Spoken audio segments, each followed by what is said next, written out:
물리학에서 어떤 공간에 입자, 에너지, 공기, 또 힘이 없는 상태를 진공 상태다라고 그렇게 부릅니다.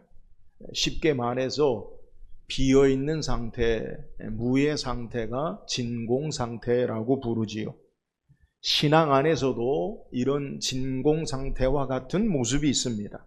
그것은 하나님의 진공 상태라고 그렇게 불려지는 모습이에요. 하나님의 진공 상태가 무엇입니까? 하나님이 직접 말씀하시지 않고 하나님이 간섭하시지 않는 것 같은 시간이나 환경 상태를 말해요. 하나님 말씀이 들리지 않고 기도해도 응답되지 않는 것 같고 하나님이 침묵하시는 것 같은 모습 가운데 텅 빈 것 같은 신앙의 현실들을 상징하는 그러한 표현이에요. 예를 들어 우리의 삶 가운데 잔혹한 전쟁으로 말미암아 살인과 약탈과 죽음에 이르는 현장 속에서 하나님이 어디 계시는가? 우리는 그렇게 질문할 수 있어요. 실제로 이런 어려운 상황 가운데 이렇게 질문한 사람이 있습니다. 루마니아 출신 유대인 학자이면서 작가인 1986년 노벨 평화상을 수상한 엘리 위젤이라는 사람이 나이트, 밤이라는 책, 우리말도 번역됐는데 여기에 이러한 상황을 그렇게 그대로 질문하고 묘사한 것을 이 책의 내용에 있어요. 엘리 위젤은 아우슈비츠의 포로 수용소의 생존자이면서 이 자신의 경험한 것을 그의 책 나이트에서 기록하고 있는데요. 그가 경험한 아우슈비츠의 아주 충격적인 장면 하나를 그의 책에서 소개합니다. 책의 내용 가운데 보면 이 나치 수용소에서 독일 나치군이 매일 죄수들을 처형, 공개, 교수형을 하는데요. 그날은 3명의 사람을 교수형에 처했다고 해요. 근데 이 3명의 교수형을 처하는 유대인 가운데 한 소년이 포함되어 있었다고 해요. 근데 이 소년이 나치 수용소에 오래 감금되어 있고 어려운 지경에 포로들도 마찬가지지만 너무나 가볍고 빼짝 말랐는데 그 소년을 교수용, 목을 매달았는데 그 줄에요 오랫동안 매달려 있으면서 몸이 가벼웠고 그러면서 고통 속에서 몸부림치는 것을 이 수많은 수용자들이 그것을 보게 해요. 그 수용자들이 그것을 보면서 억지로 강요당하면서 그때에 절규에 찬 한 목소리로 한 수용소의 죄수가 외칩니다. 하나님은 어디 계신가? 하나님은 지금 어디에 계신가? 이렇게 큰 소리를 외쳐요. 이때 그 현장에 있던 엘리 위젤이 마음속으로 이렇게 그도 모르게 대답을 했다고 해요. 그분은 거기 계시다. 거기 그 교수대에 매달려 계신다. 그의 책에서 우리에게 소개하는 내용이 뭡니까? 하나님이 아니 계시는 것 같은 상황 속에서 앞에 소개한 마치 하나님의 진공 상태와 같은 모습 가운데서 우리가 어떻게 삶을 바라보고 해석하고 나아가야 할 것인가를 말씀하는 내용이에요. 신앙생활 하면서 우리가 경험하고 질문할 수 있는 내용들 가운데 이런 문제가 있어요. 말씀이 들리지 않고 기도가 응답되지 않고 우리의 삶 가운데 전혀 하나님이 함께 하시거나 일하시는 것처럼 보이지 않을 때 하나님이 침묵하시는 것 같은 상황 속에서 우리는 어떻게 하나님을 신뢰하고 신앙할 것인가라는 문제예요. 오늘 말씀을 통해서 하나님의 진공 상태와 같은 모습 가운데 우리에게 무엇을 말씀하시는지 그 교훈을 묵상하고 함께 은혜를 나누길 원해요. 오늘 우리가 읽은 창세기 34장은 야곱의 가정에 매우 불행한 사건을 성경이 소개해요. 그것은 우리가 성경을 다 읽지 않았지만 그의 야곱의 딸 디나가 히위 족속 하몰의 아들 추장에게 강간당하는 사건을 그들이 맞이해요. 그리고 이 세겜, 하물 족속의 추장이었던 세겜이 그의 야곱의 딸을 강간하고 그를 연모하여 그와 결혼하기 위하여 야곱에게 청합니다. 이 소식을 들은 야곱과 그의 아들들은 심히 분노하고 근심하여 이스라엘에게 하지 못할 부끄러운 일을 행하였다라고 말하고, 이에 다른 뜻을 가지고 이 세겜의 아들 하몰의 아들 세겜에게 그들에게 역제안을 합니다. 그것은 할례받지 아니한 사람들과는 우리가 함께 할 수 없다라고 이야기하고, 결혼을 하려면 너희가 모든 세겜에 있는 그 추장에 모든 속한 그 성읍 사람들이 할례를 받을 것을 이야기해요. 이 하몰과 세겜이 그 성읍 사람들을 모아놓고 이야기하죠. 우리의 땅이 넓기 때문에 우리가 얼마든지 이 야곱의 사람들과 함께 살 수 있고, 또 그들과 함께 살면 그들의 가축이, 그들의 재산이 우리의 소유가 될 것이다 라고 설득을 해요. 여기에 이 세겜 성읍에 있는 모든 사람들이 동의하고 할례를 받게 되어져요. 3일쯤 되어서 이 할례를 행할 때 3일이 지나서 가장 아파할 때 야곱의 아들이었던 시므온과 레위가 그 성읍을 급습해서 모든 남자들을 다 도륙하여 죽여요. 그리고 그것으로 끝나는 것이 아니라 야곱의 아들들이 그 성읍에 있는 남녀 여자들과 부녀자들과 자녀들을 데리고, 그리고 그들의 모든 재산을 약탈하고 세겜에 있는 딸 디나를 데리고 오는 모습을 성경이 소개해요. 이 야곱이 시므온과 레위에게 말하되, 가나안 족속과 브리스 족속, 이 성읍에 속한 사람들의 족속이 우리보다 많은즉 그들이 우리를 다 멸할 것이다. 너희가 냄새나게 악취나게 하였다라고 그들을 책망해.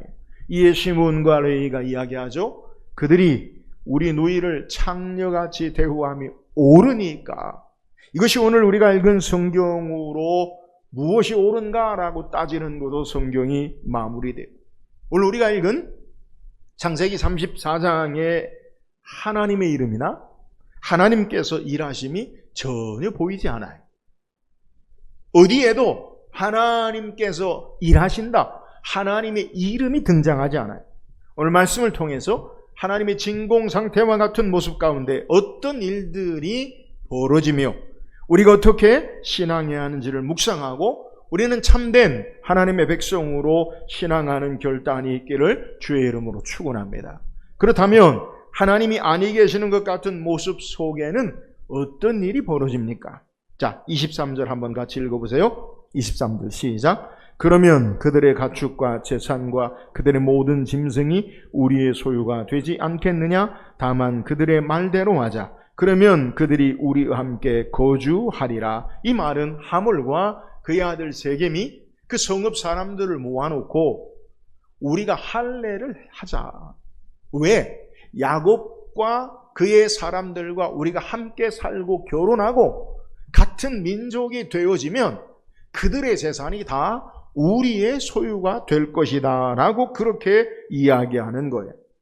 하몰과 그의 아들 세겜은 결혼을 전제로, 아니 그 결혼 야곱의 딸 디나를 데려오는 것뿐만 아니라 야곱의 모든 재산이 자기들의 것이 되어진다라고 이야기하고, 그리고 이 세겜의 추장에 모든 속한 성읍 사람들도 함께 동의하고 있는 궁극적인 목적을 소개하는 거예요. 그러니까 결혼의 관계로 우리가 한 가족이 되어지고 한 공동체가 되어지는 목적이 아니라 그 결혼으로 말미암아 어떻게 그들의 재산이 우리의 것이 되어지느냐, 자신들의 탐욕의 궁극적인 목적을 우리에게 소개하는 거예요. 세겜이 야곱의 딸을 강간하여 그에게 욕보이고 결혼하기 목적을 위해서 야곱의 아들들이 할례할 것을 역제안하는 것에 어떻게 그들이 해석하고 설득하느냐? 궁극적인 목적, 결혼만이 아니라 야곱의 많은 재산이 자기들의 것이 되어진다라고 소개하는 거예요. 본래 세겜과 그의 서금 사람들, 그들은 하나님을 알지 못하는 가나안 족속들이, 이들이 어떻게 처음부터 야곱과 그의 가족들을 대우했습니까? 세겜이 야곱의 딸 디나를 어떻게 대우했느냐라는 것을 통해서 그들의 생각과 마음을 우리는 읽을 수 있어요. 창세기 34장 2절에 보니까 히위 족속 중 하물의 아들 그 땅의 주장 세겜이 그를 보고 끌어들여 강간하여 욕되게 하고. 자, 하물이 야곱의 딸 디나를, 들에 나가 사람들을 보려 한 디나를 어떻게 했느냐? 성경에 그를 보고 끌어들여 강간했다. 성경이 그렇게 우리에게 소개해.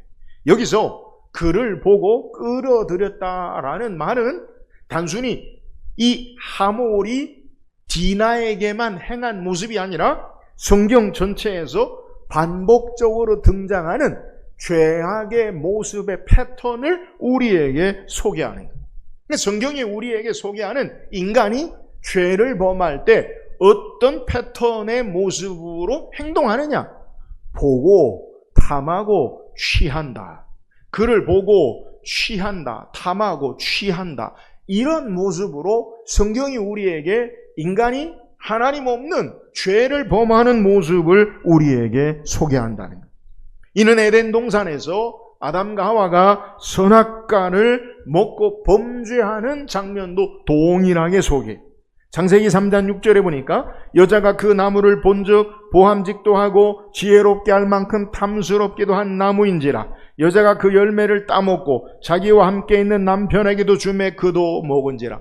보았다, 탐했다, 취하였다, 따먹었다. 여러분, 이 세 가지 동사, 보다, 탐하다, 취하다, 이것이 바로 인간이 범죄하는 모습을 소개하는 거예요. 여러분, 이런 모습은 여리고성의 모든 것을 진멸하라고 말씀하신 하나님의 할렘의 전쟁에 하나님의 성전에서 불순종한 아간의 범죄와도 같이 우리에게 성경이 소개. 여호수아 7장 21절에 보니까 내가 노략한 물건 중에 시날산의 아름다운 외투 한 벌과 은 200세겔과 50세겔의 금덩이 하나를 보고 탐내어 가졌나이다. 보소서 이제 그 물건들을 내 장막 가운데 땅속에 감추었는데 은은 그 밑에 있나이다 하더라. 보고 탐내어 가졌나이다. 동일한 패턴으로 우리에게 인간의 죄악의 하나님 없는 탐욕의 모습을 우리에게 소개하는데요. 그것은요, 보고 탐내어 취하였다. 이 패턴을 소개해. 오늘 인간의 이러한 탐욕의 모습이 세겜 성읍의 사람들이 할례를 받는 이후에도 동일하게 나타남을 소개해. 오늘 우리가 읽은 성경 말씀의 23절에 뭐라고 우리에게 소개하느냐? 그들이 가축과 재산과 그들의 모든 짐승이 우리의 소유가 되지 않겠느냐? 야곱이 가진 많은 재산을 보았어요. 그리고 자신의 것으로 탐하고 행동한 것이 바로 할례의 이유예요. 할례가 뭡니까? 하나님의 언약 백성의 표징이에요. 그런데 하나님의 언약 백성의 표징은 관계없고 내가 야곱의 모든 재산들을 보고 탐내어 우리의 것이 되어지자. 이것이 바로 범죄하는 모습을 소개해요. 결국 세겜이나 그의 성읍의 사람들은 야곱의 딸 디나와 결혼하는 것, 사랑의 아름다운 관계가 목적이 아니라 그들이 남자들이 할례를 받는 것이 하나님의 언약 백성으로 편입되어진 것이 아니라 경제적인, 전략적인 인간의 탐욕을 그대로 증거하고 있는 것을 오늘 우리에게 소개하고 있다는 거예요. 여러분, 이 표현은 하물과 세겜은 자신의 백성을 설득하면서 혼인을 통한 야곱의 재산의 탐욕스러운 모습을 우리에게 증거하고 있어요. 결혼이 사랑과 아름다운 관계 회복이 아니에요. 할례가 종교적인 하나님의 거룩한 백성으로의 삶의 모습이 아니라 그들의 마음속에는 오직 경제적인 이익과 인간의 욕심을 이루려는 것이 그대로 드러나 있음을 우리에게 소개해요. 세겜 족속의 진정한 관심은 아름다운 삶의 하나님의 백성으로의 삶의 관계가 아니라 자신들의 재산이 불려지고 자신들의 재산을 가지려는 욕심의 모습에 있다는 것을 우리에게 소개하는 거예요. 겉으로는, 외형적으로는 야곱의 아들들이 제안한 할례를 받아들이는 것 같지만 속으로는 야곱의 재산을 탐하는 탐욕의 본질을 우리에게 소개하고 있어요. 여러분, 이렇게 세겜과 그의 성읍의 사람들이 야곱의 재산을 가지려고 하는 그 마음대로, 계획대로 그들이 할례를 받고 그들의 것이 되었습니까? 아니지요. 탐욕의 결과가 뭡니까?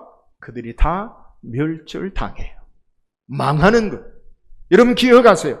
탐욕의 결과는, 인간의 정욕과 탐욕의 결과는 그의 탐욕과 욕심을 이루는 것이 아니라 반드시 망하는 것임을 우리에게 소개하고 있다. 이것이 바로 하나님 없는 진공상태의 인간의 추한 모습을 보여주는 거예요.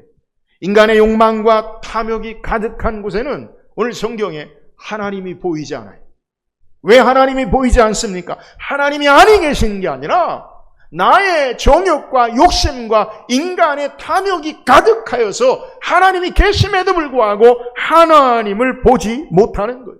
무엇을 봅니까? 오직 자신의 정욕과 탐욕에 눈이 멀어서 범죄하고 망하게 되는 결과를 우리에게 소개하는 거예요. 여러분 기억하세요. 우리의 죄악의 첫 번째가 뭐냐? 보는 데서부터 시작돼요. 우리가 무엇을 보느냐? 여러분 주의하세요. 요즘 너무 SNS, 우리의 눈에 보이는 시각적인 우리를 유혹하고 미혹하는 것 너무 많아요. 그래서 우리는 보는 대로 생각하고 판단하고 받아들여요. 이게 인간의 죄악된 모습의 첫 번째. 무엇을 보느냐? 여기에 따라 우리의 생각이, 우리의 판단이 달라져요. 여러분 성경에 우리에게 하나님께서 우리를 창조하셔서 우리에게 말씀하시는 내용이 뭐예요? 히브리서 11장에 믿음으로 모든 세계가 하나님의 말씀으로 지어진 것으로 되어진 것으로 보이는 것이 나타난 것으로 말미암아 된 것이 아니니라. 무엇으로 창조되었다고요? 말씀으로요. 그러므로 보이는 것이 나타난 것으로 말미암아 된 것이 아니라 보이는 것이 다가 아니라는 거예요. 믿음의 세계는, 믿음으로 사는 사람들은 보이는 대로 살지 아니하고 하나님의 말씀을 따라 믿음으로 사는 자들임을 우리는 깨달아야 돼요.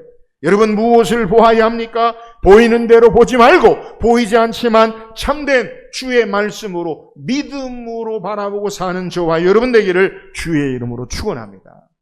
나의 정욕과 욕심으로 가득 차면 하나님이 보이지 않아요. 마치 하나님이 없는 것처럼 생각되는 거예요. 우리는 어떤 신앙의 삶을 살아야 합니까? 보는 대로, 느끼는 대로, 취하는 대로의 삶이 아니에요. 세상은 그렇게 우리에게 요구해. 보이는 대로, 느끼는 대로, 너의 생각대로 취하여 살라. 여러분 그게 바로 인간이 범죄하는 탐욕의 모습이에요. 우리는 하나님 말씀을 듣고 하나님 말씀을 따라 바라보고 하나님 말씀에 순종하는 삶을 살아야 돼요. 사랑하는 여러분, 저와 여러분은 눈에 보이는 대로가 아니라 하나님 말씀을 따라 믿음으로 죄악과 탐욕에서 승리하며 사는 저와 여러분이 되기를 주의 이름으로 축원합니다. 또한 하나님이 없는 것 같은 삶의 모습에 어떤 일이 벌어집니까? 25절 읽어보세요. 25절입니다. 시작.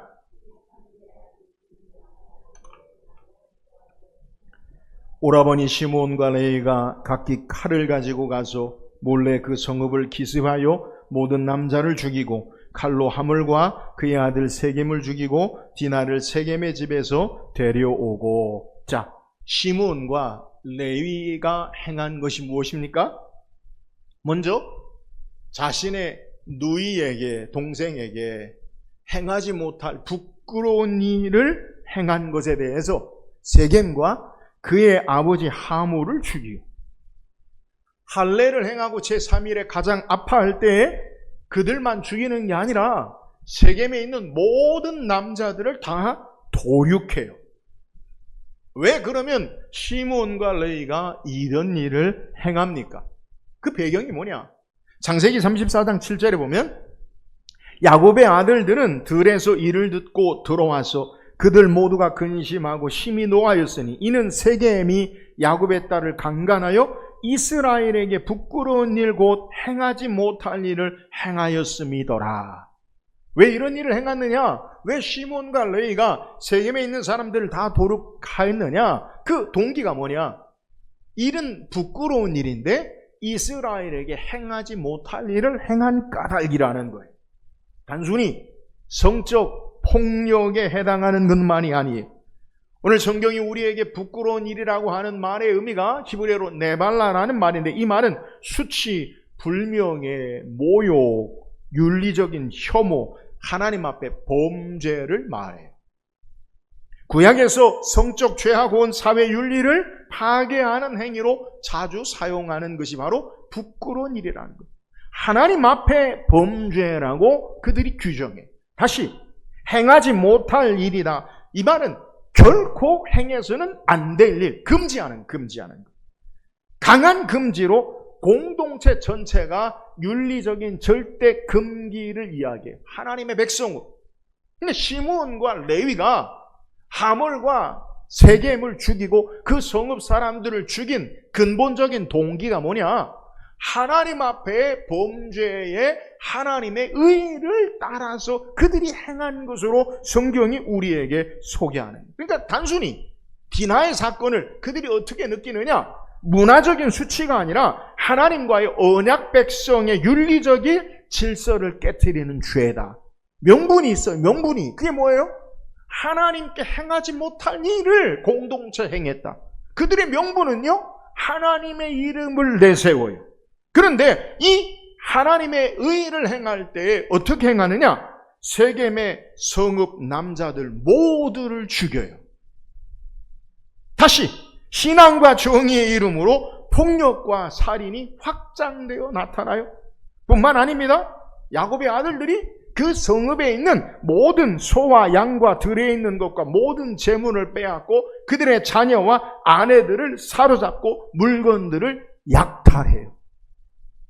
이들은 정당한 신앙 이상의 탐욕과 폭력성이 그대로 나타남을 속이 하나님의 언약 백성으로 세겜 족속이 하려고 했던 것보다 더 잔인하고 폭력적인 방법으로 하나님의 이름으로 그들이 폭력을 행하고 정의의 이름으로 살인과 약탈을 저지르는 것을 우리에게 소개합니다.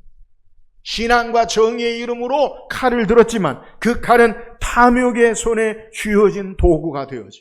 정의의 이름으로 행동하는데 정의를 넘어서 인간의 탐욕과 욕망으로 잔인한 폭력성이 드러나는 모습을 우리에게 소개해. 그들은 나름대로 정당한 분노에서 출발하지만 결과는 재산과 살인과 약탈로 변질되어짐을 우리에게 소개해. 할례라는 거룩한 언약의 표징을 거짓 조건으로 내세우고 신앙 자체를 자기들이 원하는 분노의 도구로 사용하고 있음을 우리에게 소개하는. 여러분, 우리는 여기서 우리의 모습을 살펴요. 인간은 자신의 정의를 내세워 우리의 삶의 폭력을 정당화하는데 그 속에는요, 인간의 탐욕과 자신의 분노가 뿌리 깊게 자리 잡고 있음을 우리는 바라볼 줄 알아야 돼요. 시므온과 레위는 피해자의 수치를 회복하고 하나님의 의의를, 하나님의 정의를 내세우지만 그들의 복수심과 분노가 가득하여서 전리품에 사로잡힌 자기의 정욕과 자기 중심적인 판단으로 죄악을 저지르는 모습을 우리에게 소개해요. 여러분, 이유가 뭡니까? 신앙이라는 이름으로, 정의라는 이름으로 자신의 욕심을 채우는 신앙이 도구화되고 죄악을 행하는 모습을 우리에게 소개하는 거예요. 오늘 신앙인으로서 저와 여러분이 주의해야 할 모습이 바로 여기 있어요. 하나님의 이름으로 시작했다가 인간의 탐욕과 죄악으로 마치는 거예요. 내 욕망을 채우는 도구로 변질되는 거예요.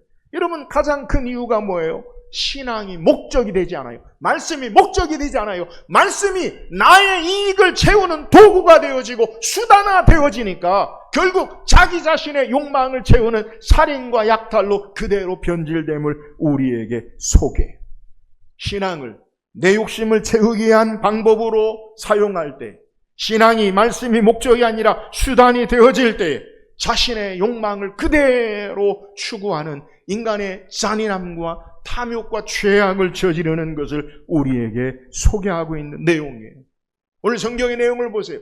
히위 족속 세겜의 아들 세겜과 하몰과 그의 성읍 사람들과 야곱의 아들과 무슨 차이가 있어요?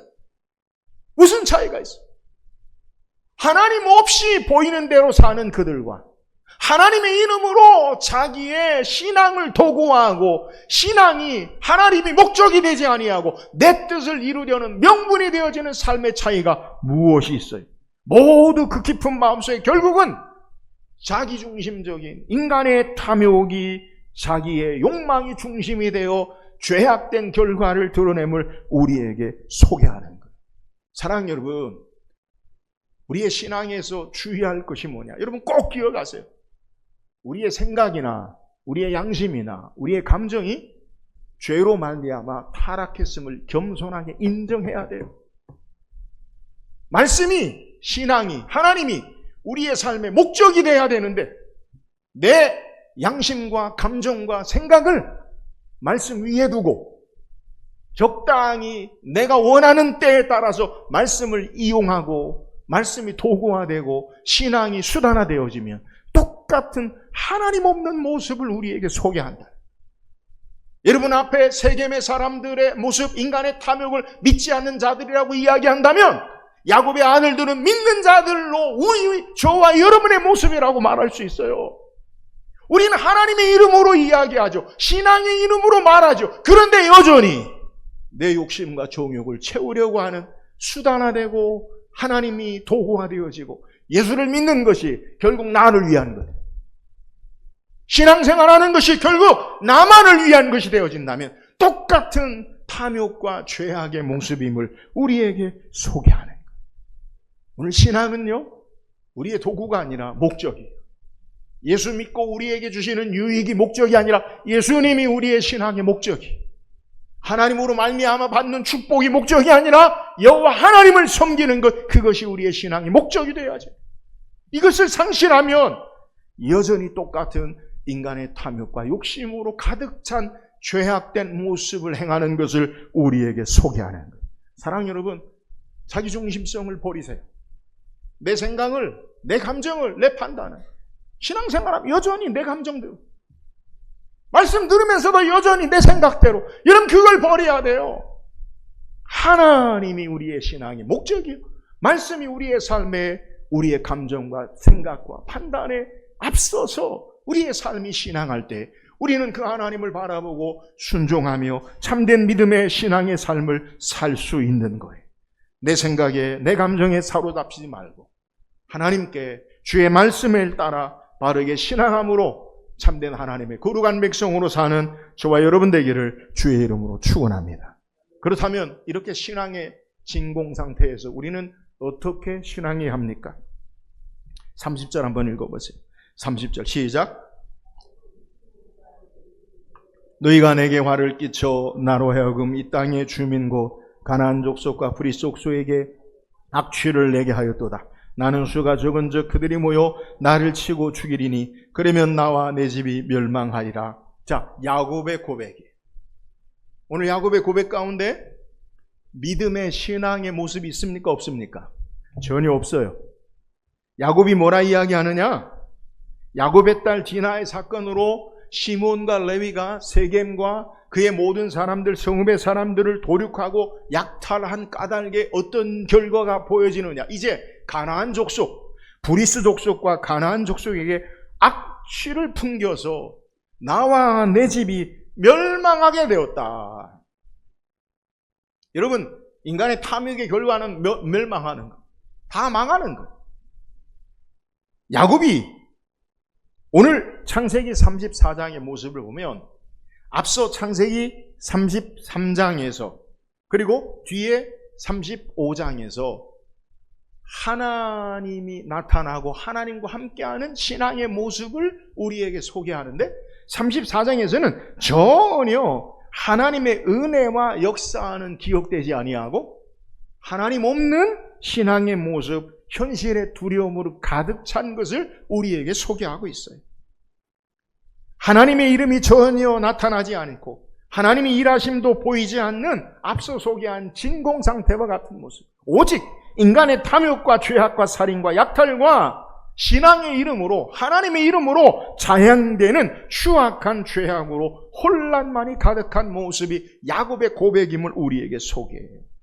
마치 하나님께서 침묵하시고 계시는 것 같은 모습과 어두움 속에 하나님이 보이지 않는 것 같은 모습이라는 것.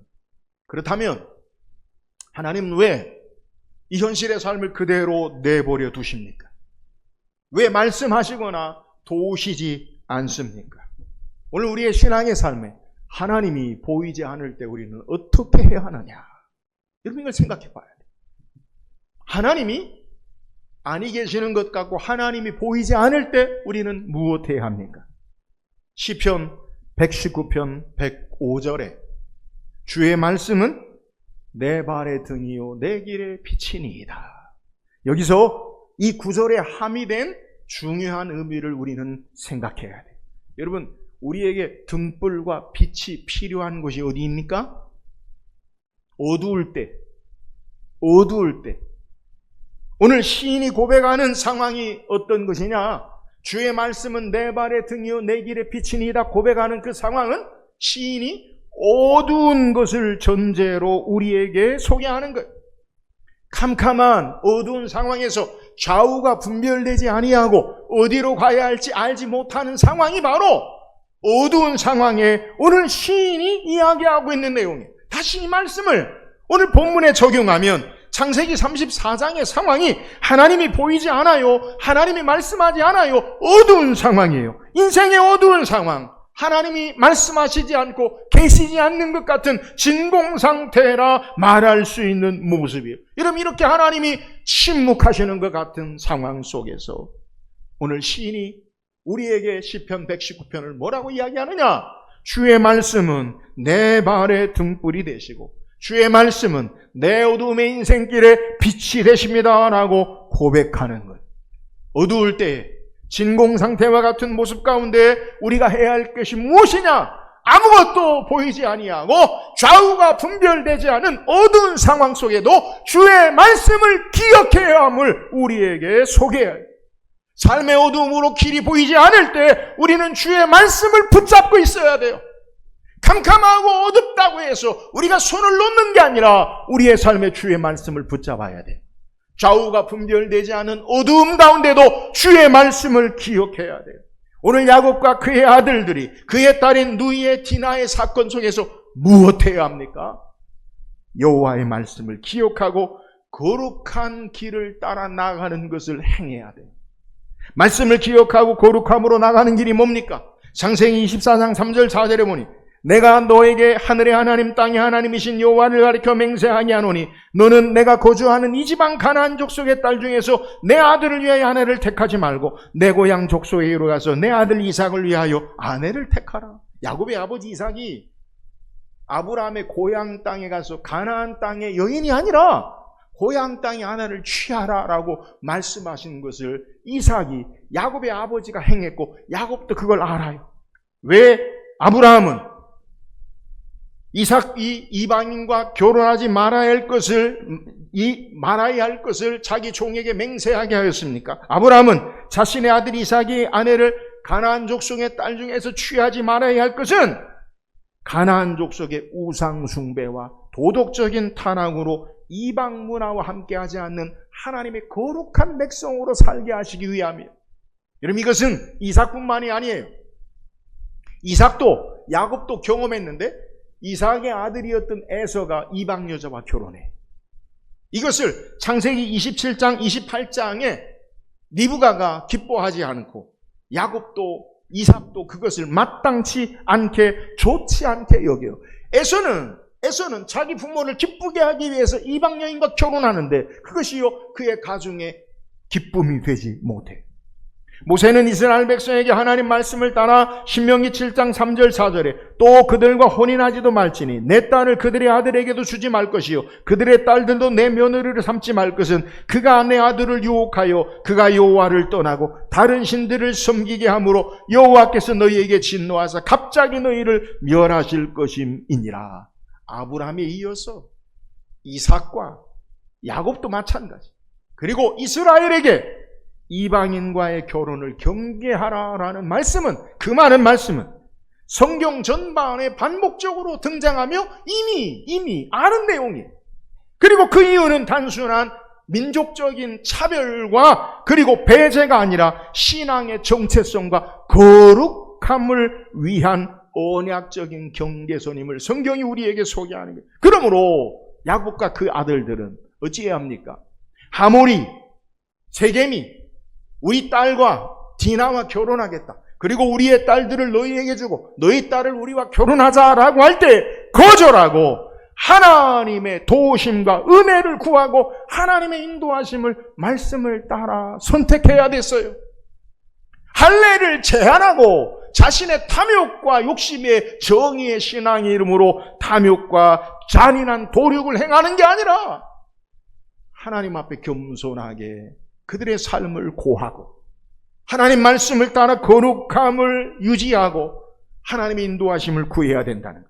그러나 야곱과 그의 아들들은 감정적인 충격에 사로잡혀 보이는 것을 따라 상황을 따라서 자신의 생각으로 범죄하게 된 것을 증거하고 있는 거예요. 사랑하는 여러분 기억하세요. 하나님이 침묵하실 때, 하나님 우리에게 말씀하지 않는 것 같을 때 여러분 그 말씀이 스탑! 정지된 것을 말하는 게 아니에요. 기억하세요. 하나님이 침묵하고 계실 때 하나님 말씀이 스탑! 정지된 게 아니라고요. 그분은 이미 말씀하셨고 우리는 기억해야 돼요. 하나님의 침묵은 우리에게 그 말씀을 따르는 순종과 거룩함으로 나가는 기회가 되어져야 한다는 거예요. 근데 우리는요, 하나님 말씀하지 않으면 하나님이 없는 것처럼 해요. 하나님이 말씀하지 않을 때 말씀이 중단된 게 아니에요. 말씀을 여전히 기억하고 말씀을 부여잡고 살아야 하는 삶의 모습을 우리에게 소개하는 거예요. 여러분, 우리가 흔히 관용적으로 어떤 사람이 잘못된 일을, 나쁜 일을 계속할 때 우리 속으로 어떻게 하느냐? 한 번 더 참고 두고 보자. 이런 마음이 있어요. 뭘 두고 봅니까? 바르게 옳게 하는지 얼마나 나가는지 보자는 거예요. 하나님의 진공 상태는 인간의 신앙에 참된 신앙을 입증하는, 드러내는 시간이 되어지고요. 하나님의 또 다른 선한 역사와 계획을 기대하는 공간과 시간이 됨을 우리는 깨달아야 돼요. 여러분 기억하세요. 여러분, 우리의 신앙의 삶이 어렵고 힘들 때 결정나요. 잘 될 때는요, 몰라요. 내 인생에 어둠이 있을 때 우리의 삶의 앞길이 결정나요. 하나님이 말씀하시지 않는 것 같을 때 내가 어떻게 하느냐에 따라 내 신앙의 삶에 그 다음 하나님의 축복의 다음 스텝, 계획으로 나아갈 수 있느냐, 그렇지 않는 내가 결정된다는 거예요. 오늘 야곱과 그의 아들들, 그들이 행한 죄악이 뭐예요? 하나님 말씀을 기억하지 않아요. 하나님의 거룩함을 유지하지 않아요. 여러분, 이것이 바로 그들의 죄악된 모습임을 우리에게 소개해요. 사랑하는 여러분, 하나님이 말씀하시지 않는 진공 상태와 같은 모습에 저와 여러분은 어떻게 해야 합니까? 여러분, 하나님 말씀을 기억하고 거룩한 삶을 따라 순종하고 소망 가운데 인내하며 신앙할 수 있기를 주의 이름으로 축원합니다. 하나님이 침묵하시는 것 같을 때 하나님의 놀라운 다음 계획이 있음을 우리가 신뢰하고 그 은혜를 통해 하나님 앞에 순종하고 거룩함으로 나아가 하나님의 참된 축복의 삶을 행하는 우리 모든 성도 되기를 주의 이름으로 축원합니다. 오늘 성경 우리에게 하나님이 침묵하시는 것 같을 때, 하나님이 없는 것 같을 때 어떤 일이 벌어지느냐? 인간의 탐욕과 욕심이 극에 달아요. 신앙을 수단화하고 도구해요. 여러분 기억해, 다 망하는 거예요. 우리 어찌해야 합니까? 하나님이 침묵하실 때 하나님 말씀을 기억해야 돼요. 하나님이 일하시지 않는 것 같을 때 거룩함을 따라 신앙해야 돼요. 여기에 하나님의 더 놀라운 은혜의 축복의 역사를 계획하시고 이끄시고 인도하세요. 하나님이 아니 계시는 게 아니라 하나님은 언제나 살아계시고 언제나 역사하시고 일하세요.